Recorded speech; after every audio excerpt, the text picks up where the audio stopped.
Guys, in this very narrow sense, I feel for JD Vance, it's like mission impossible to be Trump's VP. First of all, you saw how he treated Mike Pence. You saw that he said, like, oh, maybe he deserved it when all the people on January 6th were chanting, hang Mike Pence. He's going to throw you under the bus. If he fails, you're to blame.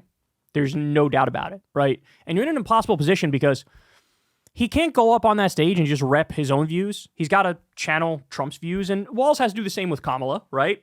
But it's harder to do it for Trump because he said so many preposterous things over the years that you really box yourself in a corner where there's no good, intelligent explanation for some of the shit Trump has said.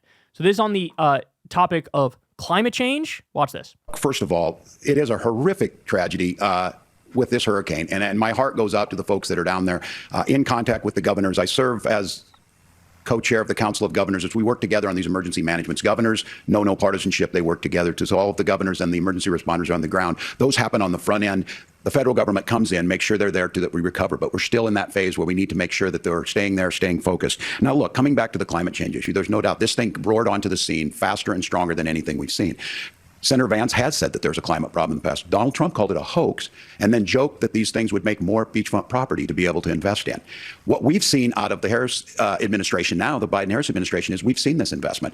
We've seen massive investments, the biggest in global history that we've seen in the Inflation Reduction Act, has created jobs all across the country. 2,000 in Jeffersonville, Ohio, taking the EV technology that we invented and making it here. 200,000 jobs across the country. The largest solar manufacturing plant in North America sits in Minnesota. But my farmers know climate change is real. They've seen 500-year droughts, 500-year floods back to back. But what they're doing is adapting, and this has allowed them to tell me, look, I harvest corn, I harvest soybean, and I harvest wind. We are producing more natural gas and more oil at any time than we ever have. We're also producing more clean energy.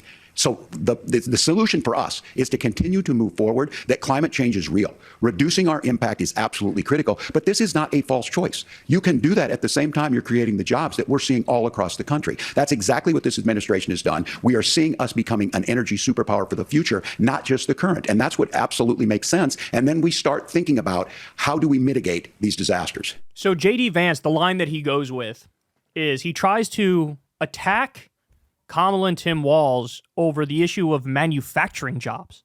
This is, again, on the issue of climate change. This is what he goes to. And he lies and says, you guys are outsourcing jobs, and Trump brought jobs back. Literally the exact opposite is true. The Biden administration brought back 800,000 manufacturing jobs. Under Trump, we lost 200,000 of them. Okay, so he talks about that, and then he just doesn't address the thing about Trump says it's hoax. No, what he really says is, and then he tries to find a way to weasel out of all this stuff, but it doesn't work. It doesn't work. There is no good answer.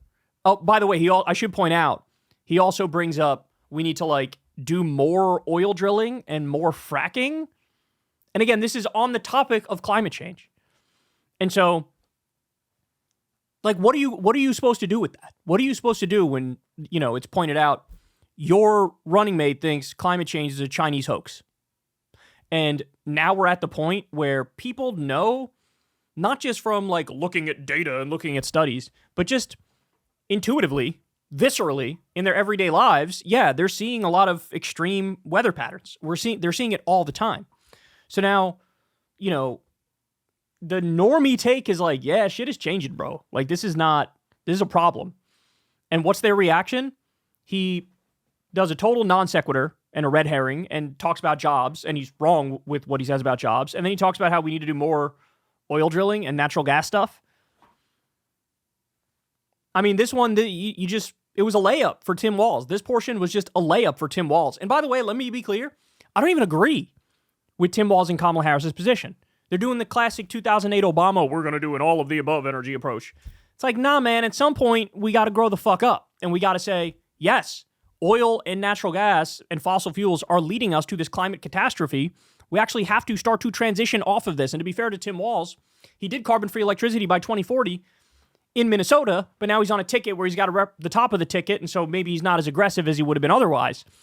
But your options are all of the above, which slowly moves us towards the abyss, but tries to wean us off gently, right? Or total climate change denialism and sucking off oil companies and the fossil fuel industry. And that's what you get.